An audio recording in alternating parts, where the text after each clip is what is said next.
Segmenti prej 3 kilometër nga rreth rrotullimi i sheshit deri në rrugën Aulona në Fier, po i nënshtrohet rikonstruksionit. Projekti që parashikon rindërtimin e trotuareve dhe pajisjeve me ndriçim të dy anëve të rrugës, ka nisur të zbatohet duke zgjidhur një problem që ndikonte në sigurinë e banorëve.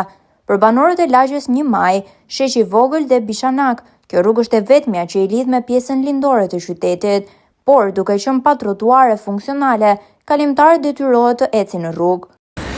Kjo rrugë është pa ndriçim, ka nevojë për ndriçim për kalimtarët se pengohen dhe trotuari, si them, diku është, diku s'është. Diku është i rregullt, diku s'është. Më ka nevojë për rregullim total. Në kushte të tilla deri tani banorët, pra ju si banor, çfarë bëni? Kalonin rrugë apo jo? Dalim dhe rrugë dhe rrezikojmë dhe nga makinat bilës. Trotuari është shumë i ngushtë, kështu që ka nevojë për rregullim. Pra ky projekt, po më thua, ishte i shumë pritur për zonën, për banorët. Ky projekt ishte i shumë pritur për banorët e zonës, për të gjithë njerëzit që lëvizin në këtë rrugë. Mos je gjeja mirë, se mos na. Ne duam kush bën më të mira, rrugë.